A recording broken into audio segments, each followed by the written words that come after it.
Siang ini kita akan bahas yaitu mengenai asam lambung dan GERD. Saya juga nggak sendirian ya, nanti saya akan dibantu oleh seorang partner yang sangat luar biasa ya, beliau adalah Dr. Sugeng. Kita mau ngomong tentang fakta ya atau statistik. Jadi kalau di dunia barat itu dibilang bahwa usia di atas 40 tahun itu ada sekitar 10-20% orang dewasa itu yang mengalami masalah di GERD. Sedangkan untuk di Asia, termasuk di Indonesia berarti itu ada sekitar 2% yang mengalami tantangan di seputar asam lambung dan GERD ya.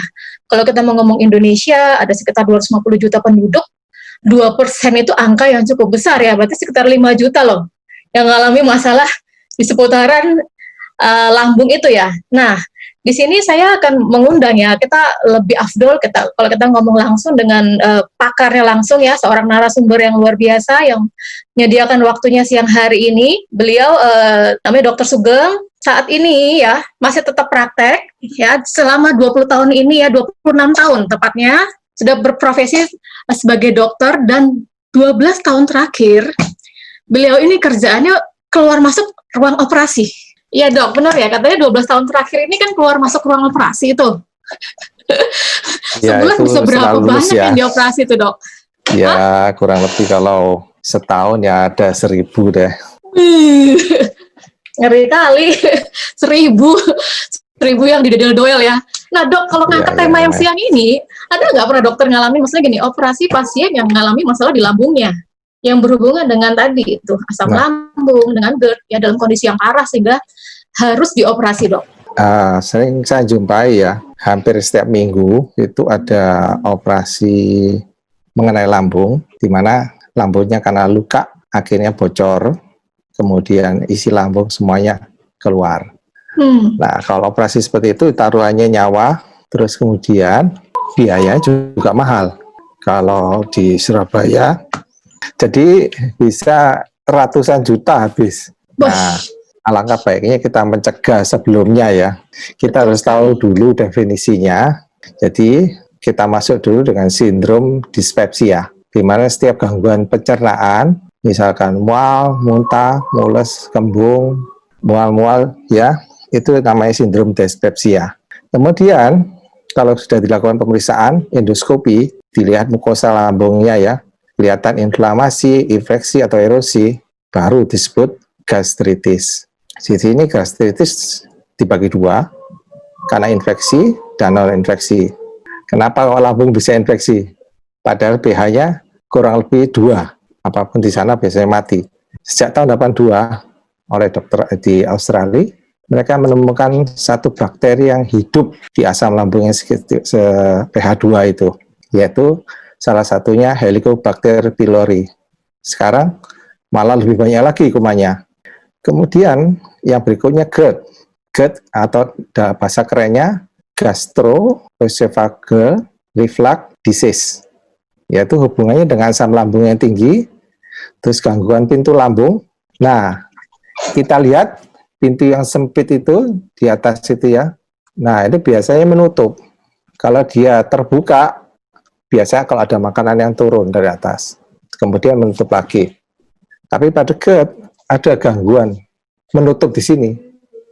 Makanan tidak ada yang lewat, tapi dia masih tetap terbuka. Sehingga asam lambung yang tinggi di sini bisa naik ke atas, mengiritasi pintu lambung di situ. Hubungannya antara gastritis dan GERD itu ada 25% kurang lebihnya. Terus gejala-gejalanya yang pada umumnya ya, gejala rasa terbakar di dada.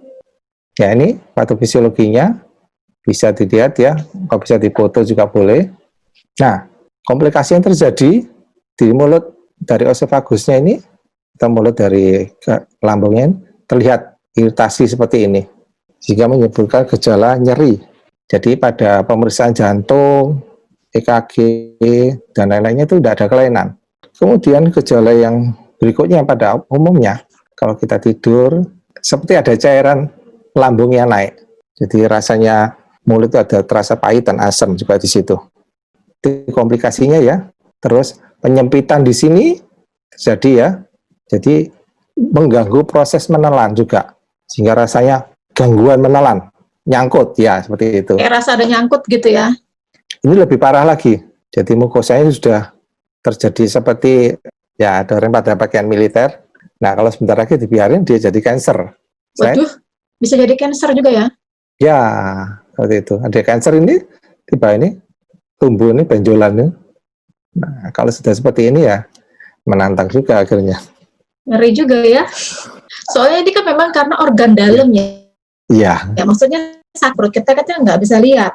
Istilahnya kalau kita luka di luar kan kita tahu, oh harus diobati nih, kelihatan nih. Iya. Tapi karena organ dalam kita nggak bisa lihat langsung ya. Kadang orang ya dibiarin, lama-lama nggak rasa udah bertahun-tahun mereka itu menderita penyakit yang seperti ini, Dok.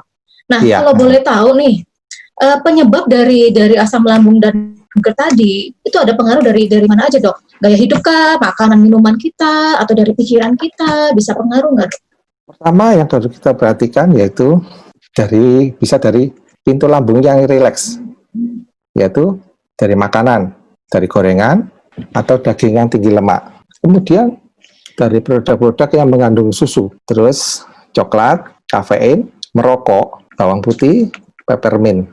Dan GERD juga ada hubungannya dengan peningkatan asam lambung, yaitu dari makanan yang mengandung kafein, makanan minuman yang mengandung karbonasi, istilahnya kalau kita tuang itu rasanya gembludek ya, ada airnya. Udara soda itu nggak, Dok? Ya, seperti itu. Kemudian makanan pedas, jeruk, dan tomat.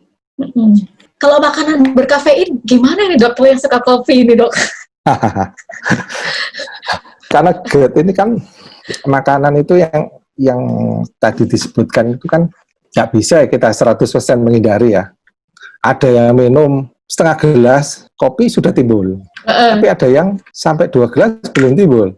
Nah, biasanya pasiennya akan tahu sendiri. Saya minum segini sudah kambuh. Jadi minumnya jangan melampaui batas atau makanan jangan melampaui batas jumlahnya seperti itu. Masuk gorengan. Kemudian, gorengan menantang. Nah, jadi tidak mesti orang makan gorengan langsung timbul ya. Personal juga ada yang makan gorengan habis 1 piring baru jadi ya. Kemudian ada obat-obatnya juga ada pengaruhnya di situ pada GERD yang merelaksasi dari mulut antara esophagus dan lambung, yaitu golongan obat-obat antihipertensi mengandung nifedipin, verapamil, dan dithiazem. Kemudian nitrat, terus obat-obat antidepresan buat orang depresi nih, antihistamin. Nah, kalau pada wanita itu cukup menantang juga ini karena oral kontrasepsi dan itu estrogen. Dikatakan juga ada pengaruhnya. Itu hormon estrogen maksudnya, Dok? Ya, jadi kalau sudah ada gejala seperti itu ke wanita, ya ganti aja kontrasepsi yang lainnya. Iya. Tapi tidak semuanya terjadi loh ya. Memang ada resiko gitu. Ada persentase ke arah seperti itu gitu ya, Dok ya? Iya. Ya sekedar pengetahuan buat kita juga berarti ya para wanita ya. Iya. Terus pikiran, Dok, rasa cemas berlebihan ya kan, khawatir berlebihan. Ada pengaruhnya. Karena stres itu merangsang lewat hormon ya, asetilkolin, histamin, dan gastrin menyebabkan produksi asam lambung yang meningkat. Stres juga mengurangi produksi mukosa dari permukaan lambung atau permukaan dari esophagus tersebut. Terus stres juga mengurangi bikarbonat. Jadi asamnya meningkat, tapi pertahanan yang melapisi lapisan usus dan bikarbonat itu justru tambah turun. Nah, pengaruh di situ. Jadi pengaruhnya ada pengaruh nggak di pembuluh darah tadi, Dok? Stres itu? Stres juga mengurangi ya, menyebabkan vasokonstriksi ya. Sedangkan pembuluh darah di usus dan lainnya kan untuk memproduksi mukosa, terus bikarbonat sebagai pertahanan terhadap asam, itu kan butuh aliran darah. Sedangkan pada waktu stres, aliran darahnya juga berkurang di situ. Sama seperti kita kerja, tapi kita tidak diberi makan. Jadi ya tidak kuat juga seperti itu. Terus saya jelaskan juga ya, kalau orang sudah mengenai GERD, makannya jangan terlalu banyak. Jadi harus terbagi. Biasanya kalau 1 piring penuh, dikurangi separuhnya atau sepertiganya. Terus makan itu jangan cepat-cepat. Jadi dikunyah dulu sampai halus supaya makanan tersebut mudah dicerna juga. Terus kemudian setelah makan jangan langsung tidur. Karena kan mulut dari antara lambung dan esofagusnya terbuka. Jadi kalau tidur karena gravitasi makanan itu naik lagi. seperti itu. Oke. Jadi dianjurkan ya idealnya di atas 3 jam lah setelah makan baru tidur. Jadi kalau memang terpaksa tidur ya Jadi tidurnya kalau di kursi malas supaya tetap agak tegak sih gitu. Oke, jadi posisi kita lebih tinggi ya, maksudnya Ya, kepala lebih tinggi supaya lah. ini asam Dada lambungnya lebih nggak perut. naik ya, Iya. kepala lebih tinggi. Jadi porsi makan, sekali makan jangan langsung banyak, terus kunyahnya dengan yang benar ya Bu, supaya dia lebih halus dan kinerja lambungnya lebih ringan ya Dok ya, seperti itu. Iya, sehingga proses pengosongan lambung itu lebih cepat. Kalau pengosongan lambung lebih lambat kan kasihan dia. Masih di situ nongol terus makanannya, terus orang itu tidur, naik lagi cerita. Ini ada Pak Isan Jemi dari Bandar Simalungun, Sumatera Utara. Sudah cek darah, cek jantung, cek gula, semuanya normal katanya. Sama GERD-nya, tapi sekarang itu posisinya dada kanannya nyeri, hampir 1 bulan nggak hilang-hilang. Pada GERD, pada endoskopi kadang dijumpai tidak ada kelainan. Jadi alangkah baiknya seperti tadi ya, pola hidup. Jadi makan jangan banyak. Jadi terbagi lebih kecil porsinya dan lebih sering. Terus kunyahlah lebih banyak. Jadi 20-30 kali kunyah baru ditelan. Habis makan jangan langsung tidur. Terus ada tadi yang disebutkan tadi, makanan-makanan yang perlu dihindari minimal dikurangi, yaitu gorengan, kafein, terus coklat, bedak susu. Terus kalau kemudian dia punya penyakit hipertensi, nah obat-obat tadi yang kalsium channel blocker itu, nifedipin dan kawan-kawan perlu dihindari. Apalagi kalau dia stres ya, diberi antidepresan, ya kumat juga. Juga perlu ditambahkan obat PPI ya, proton pump inhibitor, mungkin ada di resepin konsultasi ke dokter setempat. Terus makan makanan yang menyebabkan aliran darah ke lambung itu meningkat. Kalau pasien saya yang habis saya operasi lambungnya bocor itu ya, luka lambung terus bocor, biasanya pemulihan setelah start dia boleh makan, saya beli air gula, saya beri makanan polisakarida peptida, nama kerennya alfa meta. Nah, dalam waktu berapa hari, pasien langsung seger dibanding ada yang tidak saya beri. Jadi saya bisa membandingkan antara pasien saya yang saya beri dan pasien teman saya yang tidak diberi, itu bedanya jauh. Kalau pasien saya seminggu jadi operasi, hari kelima ke 6 boleh makan, seminggu kemudian kontrol pasien sudah bisa jalan. Nah, kalau di tempat lain itu bisa sampai berbulan-bulan. Oh, itu yang membedakan. Obatnya sama sih, ya? PPI dan lain-lainnya sama. Oke. Ada bertanya lagi? Ada sensasi GERD itu macam-macam ya Pak. Kadang bingung sendiri apa itu GERD atau bukan.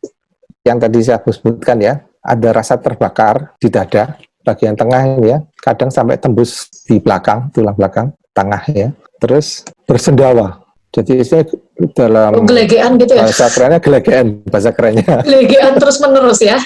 Ya, gelegean. Terus itu gangguan menelan itu tadi. Jadi menelan rasanya kok ada yang nyantol, terus nyeri gitu ya.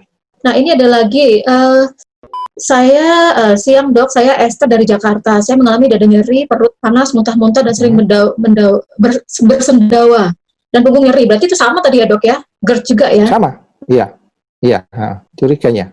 Iya. Kalau nih ada tanya dari Bu Furwanti, kalau anak saya berkebutuhan khusus cerebral palsy, kalau dia makan itu tidak dikunyah makanannya, jadi langsung ditelan aja kalau nasinya masak. Padahal giginya sudah cukup, umurnya sekarang 11 tahun. Kalau cerebral palsy kan ada gangguan dari kepala ya. Jadi sebisa mungkin kita berikan makanan yang mudah dicerna. Terus yang tidak mengganggu atau merangsang asam lambung. Yang tadi itu dihindari. Boleh diberi sedikit-sedikit, bukan 100% dihindari loh ya. Tapi kalau pasien itu muntah lagi terus baunya kecut dan lain-lainnya, cukup dihindari lagi. Dok, saya mau tanya, tenggorokan saya ini ada putih-putih, rasanya nyeri, udah ke dokter 4 kali nggak sembuh. Itu diagnosanya apa ya Dok? Apa hubungannya tadi ada mungkin dengan tenggorokan asam lambungnya naik itu ya Dok? Begini ya, asam lambung, gangguan lambung, itu ada hubungannya juga dengan gigi atau sinus juga ya, infeksi di situ hubungan juga bisa turun ke belakang. Jadi kalau ada tenggorokan yang nyeri seperti itu, kita harus perhatikan di bagian depan, bukan GERD aja ya. Giginya ada kelainan enggak? Ada infeksi di situ enggak? Kemudian ada sinusitis enggak? Jadi harus dikontrolkan ke dokter gigi, ke dokter THT juga. Oke, sambil kita ini kan masih ada beberapa pertanyaan lagi. Nah, tapi juga di forum ini sebenarnya ada teman-teman yang juga mengalami hal yang sama ya, kayak seperti tadi kondisi asam lambung dan GERD. Pak Munif boleh sharing, Pak Munif, kondisi tantangan kesehatannya ya, terus solusinya gimana, apa yang dilakukan ya kan? Berbagi buat kita di sini. Perkenalkan, nama saya Munif Sita Utama. Saya kebetulan bekerja di salah satu rumah sakit dan kemudian saya pernah mengalami GERD tahun 2017 akhir. Oh iya. Nah. Jadi di situ saya sudah berobat waktu 1,5 tahun, berobat ke poli dalam. Awalnya saya ngerasa kayak dada terbakar, terus di bagian leher itu terasa mengganjal seperti kayak tercekik, ada perih di ulu hati. Awalnya itu saya kira hanya sakit mah biasa. Terus kemudian saya berobat kok sekitar 2 minggu nggak sembuh. Ternyata waktu dipedalami lagi, ternyata saya kena GERD. Nah waktu itu sih cuma dikasih obat PPI ya sama dokter penyakit dalamnya selama kurang lebih 2 bulan. Inhibitor, ya. Ya, selama 2 bulan waktu itu terapinya. Cuma waktu itu nggak ada terjadi perubahan secara signifikan gitu, malah makin parah waktu itu. Jadi sekitar mungkin 1,5 tahun saya berobat itu malah makin parah, kemudian ada peradangan di daerah faringitis saya hingga menjadi akut dan ada penebalan. Jadi waktu itu saya sempat nggak bisa makan nasi sekitar 1 bulanan. Jadi saya cuma makan bubur dan itu buburnya sangat lembut sekali, kemudian hanya dikasih perasa kaldu aja. Karena untuk makan yang berserat pun saya nggak bisa karena perih betul. Waktu itu saya di-sharingkan ada Alpha Meta begini sama Mas Wahyu Agus Kurniawan waktu itu. Saya coba 1 botol dan alhamdulillah seminggu kemudian saya ada mengalami perubahan, terutama saya bisa tidur ya malamnya karena sesaknya tadi itu sudah berkurang secara drastis. Cuma untuk obat-obat PPI-nya saya masih tetap jalanin gitu. Saya nggak lepas dulu. Habis itu setelah seminggu kemudian saya coba untuk makan nasi, cuma nasinya masih lemah gitu ya, lembek gitu. Terus masih menghindari goreng-gorengan, santan, bahkan asam gitu. Menjelang 1 bulan saya tetap minum Alpha Meta dan menjaga pola makan. Alhamdulillah waktu itu rasa terbakar, rasa perih yang saya rasakan waktu itu hilang, dan juga rasa gas yang tertahan kayak di tenggorokan sehingga mencekik itu hilang juga mengikuti perubahan kondisi saya waktu itu. Nah, habis itu saya coba cek kembali, akhirnya ya saya dilepas untuk obatnya perlahan. Memang dikasih obat, cuman dokter bilang waktu itu dipakai ketika kambuh, gitu aja sih. Memang untuk beberapa kali karena saya mungkin kelewatan makan, memang pernah kambuh. Cuma alhamdulillah kambuhnya nggak seperti yang dulu sampai berbulan-bulan sih. Paling cuma sehari, 2 hari hilang lagi gitu. Sinus akibat asam lambung tadi itu perlahan membaik sih. Alhamdulillah sekarang nggak ada mampet di bagian hidung sih. Kemarin itu ada mampet, ada juga nyeri di bagian kuping. Kemarin itu sudah sempat endoskopi juga, ada faringitis akut itu, terus juga asam lambungnya sempat juga bikin sinusitisnya itu mengalami pembengkakan sih. Tapi alhamdulillah kemarin pas endoskopi terakhir itu bulan lalu semuanya membaik sih, berangsur membaik gitu. Cuman memang harus dijaga pola makan gitu. Ya, seperti tadi ya, habis makan tidak boleh tidur, terus ya, terutama itu sih dikunyah yang halus, terus makannya jam porsi yang besar, terus pantangan makannya seperti itu. Mungkin saya mau coba menjelaskan ya, kenapa nutrisi tersebut itu bisa memperbaiki ya. Coba kita lihat, mungkin ada cara kerja dari nutrisi ini. Ini produk organik terbaik di dunia, fungsinya untuk meregenerasi sel, menyembuhkan sel, meremajakan dan detoksifikasi. Kalau kita mengkonsumsi ini, kita lihat dari sel darah merah kita, di mana Kalau kita sebelum, itu sel darah merah itu dari tetes tebal. Terus kita dilihat di mikroskop, kelihatan sel darah merah kita itu pelan sekali geraknya dan mereka cenderung lengket. Terus setelah mengkonsumsi alpha meta, nah geraknya seperti ini. Dia terpisah, geraknya aktif. Nah, itu yang bisa menjelaskan, salah satu yang bisa menjelaskan kenapa Bapak tadi minum alpha meta, jadi Pak Munif minum alpha meta, akan terjadi perbaikan. Karena aliran darah ke lambung jadi lancar, kemudian produksi mukosa juga membaik, terus bikarbonat juga membaik. Itu yang merupakan sel pertahanan, bagian yang mempertahankan bagian lambung supaya dia tidak erosi atau terkikis gitu. Oesophagus juga begitu. Sebelum masuk lambung, itu ada usus namanya oesophagus yang menghubungkan antara kerongkongan dan lambung. Di situ juga ada lendir, ada bikarbonat juga. Sehingga produksinya meningkat, lapisan dindingnya terlindungi seperti itu. Makanya gejalanya cepat hilang. Ini dari Surabaya ya. Dokter, apakah sekali kena sakit lambung selamanya nggak akan bisa sembuh?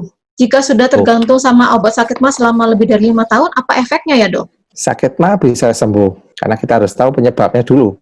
Kalau memang dia penyebabnya infeksi, itu diberi antibiotik di atas 2 minggu, sembuh dia. Kalau non infeksi, kita harus perhatikan, dia punya sakit-sakit kronis tidak yang berat. Itu harus diatasi. Salah satunya stres, diabetes, terus gagal ginjal, gagal jantung, apalagi kalau diabetes juga merusak pembuluh darah juga. Nah, itu harus diatasi. Kemudian gaya hidup yang diubah. Kemudian kalau kita melanggar makan makanan yang kita makan ya, yang seperti tadi minum kafein berlebih, nah kita harus menerima, istilahnya ya karena kita melanggar ya, kita sakit ya harus menerima, bukan tambah stres, tambah jelek lagi. Terus kalau dia ada merokok, yang menyebabkan air liur berkurang, itu dihindari. Terus GERD juga begitu, dari gaya hidup juga bisa berubah, bisa membaik dan bahkan ada yang bisa sembuh. Seperti Pak Munif tadi, ada tambahan lagi makanan yang membuat dia lebih fresh, lebih seger, metabolismenya terbaik dan terjaga. Akhirnya sekarang tidak kelihatan kalau sakit ya. Segar sekarang ya Mas Munif ya. Dok, ini ada pertanyaan nih dari Banjarmasin. Kalau dia sudah berat badannya turun banget setelah kena GERD selama 1 tahun, tenggorokan masih ganjel dan kadang sakit Ya. kalau nelan. Terus sudah bolak-balik ke dokter. Solusinya gimana ya dok? Kalau berat badan sudah mulai menurun, kita harus perhatikan, berarti dia GERD-nya sudah mulai berat. Kronis. Bisa juga dia mengalami penyempitan tadi, dia mengalami penyempitan dari kerongkongan tadi, sebagus. Bisa juga karena iritasi itu dia mengalami perdarahan. Namanya orang perdarahan berarti banyak yang dibuang, badan juga bisa kurus. Yang paling tidak enak yang terakhir itu kanker, keganasan. Paling ditakutkan tuh yang kanker itu ya. Jadi lebih baik kalau memang dia kontrol lagi, saran saya di endoskopi ya. Terus konsumsi makanan yang dikonsumsi oleh Mas Munif tadi. Semoga dengan 2 cara itu dia membaik sambil pola hidupnya itu lifestyle Pola hidupnya diperbaiki ya, lifestyle hidupnya. Ya. Betul. Mungkin ada lagi yang bisa sharing di forum ini. Saya dengar dia juga dari masa gadisnya sudah sakit juga, masalah lambung. Gitu. Saya sharing ya Pak ya.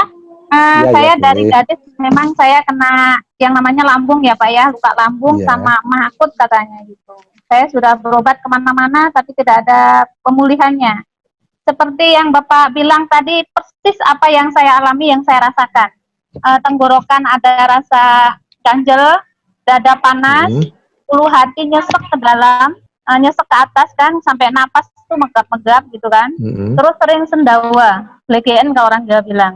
Terus timbul di belakang, kata dokter nyucuk di belakang, persis yang saya alami. Itu bertahun-tahun loh, dari semenjak gadis.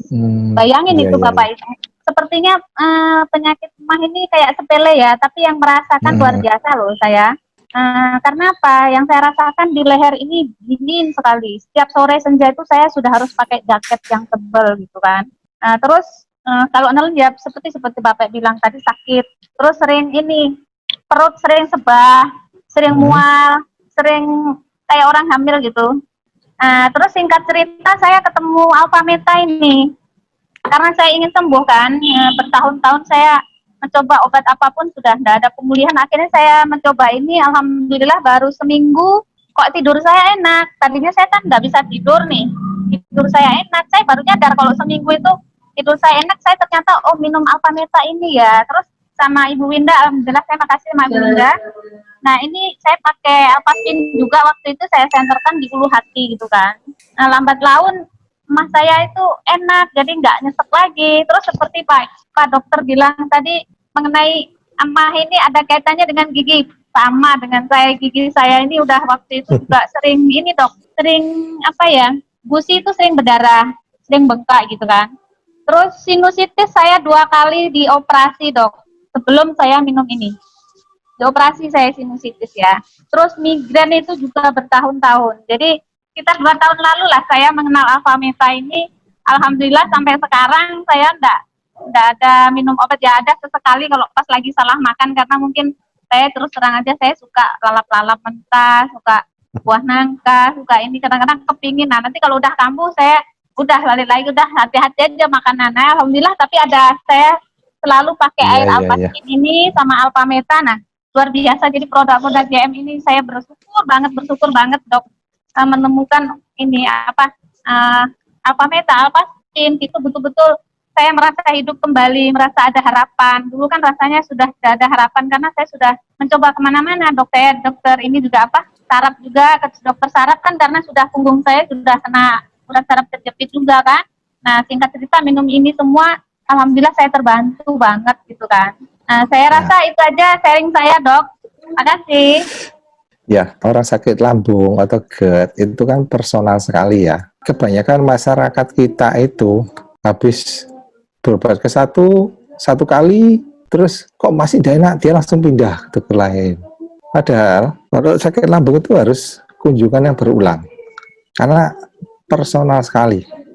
Kadang dosis obat sekian untuk yang ini cocok, untuk busum ini nggak cocok. Nah, kalau kunjungan kedua kan kadang disesuaikan lagi seperti itu. Tapi memang perjalanan antara sakit lambung GERD itu memang seperti itu. Jadi semua obat dosis sama, jenisnya sama, tidak dikebiah disamakan dengan yang lainnya juga seperti itu. Mengenai makanan pun juga begitu. Ada yang GERD, dia minum kopi tidak apa-apa, tapi kalau temannya begitu satu teguk aja kumat. Nah, makanya seperti itu, harus personal sekali hubungannya. Terus mengenai sinusitis, itu ada hubungan dengan GERD. Jadi asam lambungnya naik ke atas, dia menyebabkan lari ke asamnya ke sinus itu. Radang di situ. Kalau mengenai hubungan antara mulut dengan hidung, ada satu saluran kecil ya, sehingga dia menyebabkan gangguan di telinga, sehingga mengakibatkan vertigo. Nah, hubungan lambung dengan kepala juga ada hubungannya ya. Terus apalagi ada salah satu saraf di kepala, yaitu saraf yang ke-10 ya, dia sampai ke organ visceral dalam, sampai ke usus juga. Jadi ada hubungannya juga seperti itu. Oke. Saya undang ini untuk sesi berikutnya yang sharing ya. Itu ada dari Ibu Herta. Ya, saya dengar juga beliau mengalami GERD cukup lama dan sempat berobat ke luar ya. Boleh Ibu Herta sharing? Jadi gini dok, kejadian saya itu kurang lebih sekitar 10 tahun atau 9 tahun yang lalu gitu ya. Jadi saya waktu itu berpikiran, biasa aja sih, maksudnya dalam arti ya mah seperti biasa gitu loh. Saya sepelekan awalnya seperti itu. Akhirnya itu menjadi yang rutinitas, misalnya jadi dari seminggu cuma sekali, tiba-tiba bisa jadi seminggu itu 3 kali. Waduh, sangat mengganggu sekali. Jadi kalau di saya itu perut kembung itu seperti orang kayak berapa bulan gitu ya. Terus mau minum, mau makan itu udah nggak ada selera sama sekali. Mulut rasanya pahit. Terus karena asam lambungnya itu. Iya betul. Dan kadang kalau sudah lagi juga kepikiran ada ini, itu bisa kadang mau muntah sampai mual gitu loh dok, ya kan? Ya. Nah kemudian sampai kadang yang benar banget dada itu panas gitu loh. Nah itu saya bilang, waduh ini udah nggak benar gitu loh. Dan itu efeknya seminggu bisa 3 kali atau 4 kali, bayangkan gitu ya. Dan saya juga, mohon maaf saya nggak bisa lewat belakang gitu, saya selalu bersendawa gitu loh. Nah sendawa saya ini bukan yang kecil-kecil, yang gelegaannya itu yang bisa dibilang panjang gitu loh. Suami saya merasa, ngeri banget sih ini orang gitu loh ya kan. Sendawanya kok ngeri ya? Iya, kok bisa begitu gitu ya kan. Nah akhirnya waktu itu saya cari solusi, akhirnya saya coba ke dokter gitu ya. Nah, jadi dokter waktu yang dokter di Indonesia gitu dikasih obat gitu, ada beberapa macam obat gitu ya. Nah, akhirnya ya saya minum, tapi ya gitu, minum obat sembuh, nggak minum nanti kambuh lagi. Seperti itu terus kejadiannya. Dan saya pikir, waduh ini ada yang nggak beres. Lifestyle-nya dirubah nggak waktu itu? Kenapa, Disarankan dirubah nggak lifestyle-nya? Nggak ada. Nggak ada, cuman maksudnya dokter kalau yang di Indo nggak ada dibilang. Akhirnya makanya saya putuskan, oke deh, saya bawa ke luar negeri gitu ya. Waktu itu saya pergi ke Kuala Lumpur gitu. Ternyata ya dokter di sana juga memang kasih solusinya obat gitu. Tapi dibilang memang ada beberapa yang harus pantangan makan. Contohnya kayak saya suka pedas, ada yang dibilang memang nggak boleh gitu ya. Ya, terus saya suka yang asam-asam itu nggak boleh. Terus nggak boleh makan kol karena kan memang ininya tinggi gitu ya. Terus kopi, ketan ya gitu-gitu loh. Begitu. Susu, coklat, wah enak-enak nggak boleh ini. Iya benar sekali itu dok. Gitu kan. Nah sedangkan saya rata-rata yang disaranin itu rata-rata kesukaan saya juga gitu kan. Nah itu tantangannya gitu dok. Jadi contoh misalnya nih kalau kayak makan nasi kuning gitu ya dari pagi nih dok. Dari pagi makan itu sampai jam 6, jam 7 malam saya nggak lapar. Bukan nggak lapar gimana sih, perut saya kembung gitu loh. Jadi cepet gitu loh, rasanya nggak enak sekali gitu loh. Nah itu sampai hampir kurang lebih saya ngalamin 3 tahun kalau nggak salah seperti itu. Nah akhirnya waktu itu saya bersyukur banget gitu ya, dikenalkan dengan yang namanya ini alpha meta ya kan, karena dibilang alpha meta ini ada kandungan daripada yang namanya polisakarida peptide gitu ya. Oke saya searching, oh ya masuk akal sih gitu loh. Akhirnya saya konsumsi dan saya detox selama kurang lebih 3 bulan. Jadi saya minum ini, saya rutin pagi, siang, malam selama 3 bulan. Dan di situ saya mengalami perkembangan, oh bagus sudah gitu loh. Tapi bukan sama itu aja, terus saya minum ini, air daripada yang namanya air alpaspin. Waduh ini bagus banget juga. Karena kenapa? Air oksigen. Jadi saya kemana-mana, ke luar negeri aja juga saya selalu bawa ini. Karena saya tahu maksudnya kita perlu air oksigen gitu loh, ya kan? Ini nggak pernah bolong lah. Sampai hari ini pun saya tetap minum gitu loh sama alpha meta. Dan juga kalau misalnya lagi dulu ya, kalau misalnya lagi nggak enak gitu ya, saya senterin seperti ini di perut, ya kan? Gimana yang lagi itu sembah ya, gitu, ya. ya. Nah, dan saya juga kemana-mana dok, saya selalu pakai alpaspin yang ditempelin gitu loh. Puji Tuhan banget. Saya sudah nggak ngalamin lagi namanya GERD ini kira-kira 6 tahun, 7 tahun yang lalu. Jadi saya nggak pernah ke dokter lagi, saya bersyukur banget gitu ya. Kalau dulu misalnya mau pagi yang ngajak makan gitu, mau ngajak sarapan gitu, saya nolak gitu ya. Tapi kalau hari ini ada yang mau ngajak makan nasi kuning, monggo, saya bersedia. Seperti itu sih pengalaman saya. Saya bersyukur banget lewat media-media ini ya kan, alpha meta, airnya alpaspin, ini sangat membantu. Kalau dibilang murah sekali. Jujur saya bolak-balik ke rumah sakit, kalau misalnya seandainya kata waktu itu tahun 2011 aja kurang lebih bisa habis sekali ke dokter 500.000. Bahkan kalau waktu itu saya ke luar negeri kurang lebih berapa? Itu pun harus sering kontrol gitu loh. Dan tapi lewat perantara ini, alpaspin saya beli cuma sekali ya kan, alpha meta ya kan, harganya jauh lebih ringan, plus bisa dibilang jauh lebih sehat dan lebih alami. Itu sih moga-moga sharing ini menjadi berkat. Terima kasih. Sama. Ya, thank Banyak you dok. yang kita dapatkan. Thank you Bu Herta. Nah dok, tadi kan Ibu Herta ada ngobrol tentang media salah satunya ya, itu ada alpaspin. Boleh nggak bantu jelasin sedikit ya dok ya? Kalau alpaspin tersebut, dia mengeluarkan gelombang alami ya, nggak kelihatan di kasat mata, sehingga memproteksi kita terhadap radiasi yang ada di sekeliling kita. Dan juga saya coba pada pasien saya yang lambungnya jebol itu ya, yang saya harus operasi, saya gunakan karena nyeri juga ya, jadi harus masuk morfin. Tapi saya sementara waktu itu pernah saya coba, karena kalau anti nyeri yang saya berikan juga merusak mukosa dari lambung juga. Jadi kalau kita sering-sering minum obat anti nyeri, lambung kita juga mengalami masalah. Bahkan erosi, bahkan sampai jebol ya. Sebelum erosi sampai jebol itu perdarahan juga, beraknya bisa hitam gitu. Sehingga setelah saya operasi pun saya juga berpikir, wah kalau tidak boleh diberikan anti nyeri ya, saya masuknya morfin. Nah suatu saat saya coba tanpa morfin ya, karena morfinnya juga keterbatas, saya gunakan alat spin tersebut. Ya, disenterkan di tempat luka operasi di daerah lambung tersebut. Jadi efeknya langsung secara visual kelihatan, yaitu nadinya yang cepat kembali ke normal, turun. Sehingga kalau efek nyeri kan nadi juga bisa cepat ya. Terus kemudian pasien juga bisa istirahat dengan tenang. Terus waktu itu sempat setelah operasi shock ya, septic shock ya. Tensinya turun, saya pakai itu saya bisa mengangkat tekanan darahnya. Waktu itu septic shock, dopamin sudah masuk. Dan alpha-spin mekanisme kerjanya hampir mirip kalau di sel darah ya, hampir mirip dengan alpha-meta itu. Jadi dia melancarkan aliran darah, jadi motilitas dari sel darah merah jadi lebih cepat seperti yang sebelahnya itu. Sehingga proteksi pertahanan usus, mukosa dan bikarbonatnya bisa terjaga dengan baik. Seperti itu. Luar biasa ternyata ya.